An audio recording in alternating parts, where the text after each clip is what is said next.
A decision by the Kenyan School of Law, the equivalent of the Law Development Center in Uganda, to stop admitting non-Kenyans for the bar course could spark off a diplomatic row between the East African Community partner states. On the 17th November, the director of Kenya School of Law issued an internal memo giving a directive that applications from non-Kenyans into the advocacy training program would not be considered.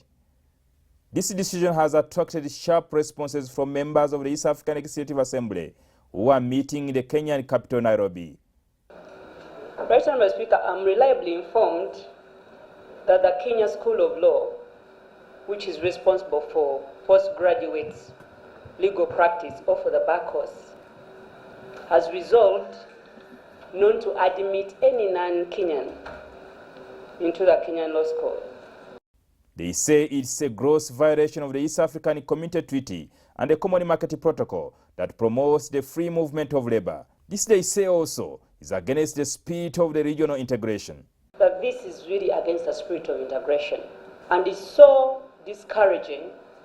In fact, it's decampaigning in a way to this integration process.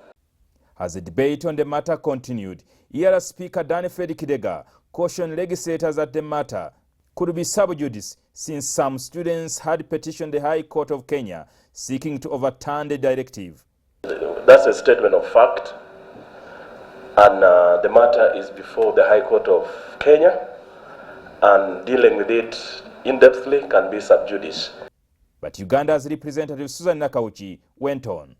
We are talking about harmonization and approximation in all sectors, and here we are today. If you're a non-Kenyan, you cannot go to the Kenya School of Law. Kenya representatives also cautioned Nakauchi, saying this was a matter of state sovereignty. Reference should not be made to any matter which is judicial decision is pending. On 12th November, the president of Uganda Law Society, Francis Gimara, wrote to his Kenyan counterpart, the Secretary General of the East African Community, and Uganda's High Commissioner to Kenya, calling for their intervention in the matter. Gimara said the directive was not consistent with the spirit of liberalizing legal services in the region. The lawmakers insist that they will not relent on the matter until it is resolved. It is anti-integration. It must be condemned in the biggest terms and strongest terms possible. It must be fought, and the perpetrators themselves then should be now invited.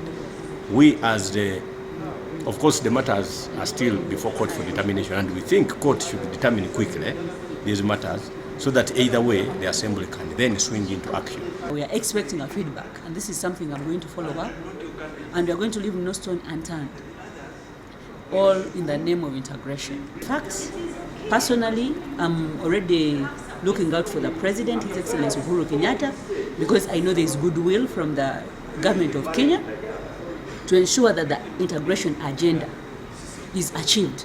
The development comes at a time EAC partner states have just concluded negotiations under the Mutual Recognition Agreement to allow free movement of services and labor across the region. The lawmakers say Kenya made a commitment on the free movement of legal advisory and representation services in the judicial procedures. So the people want integration. It is the apparatchik and the cabals of institutions that are the stumbling block to integration process as an agenda. And in my opinion, it cannot even be determined that these are Kenyans per se. These are just the cabals who are actually trying to negate what would otherwise have been their own duty to foster integration. In Uganda, the Law Development Center, LDC, subjects students to pre-entry exams for one to do the bar course after their 4 years law degree. But in Kenya, it's not the case. It's not clear if this is the reason for the directive by the Kenyan School of Law to bar students from other countries who failed to make it to the LDC. Jjingo, NTV, Nairobi in Kenya.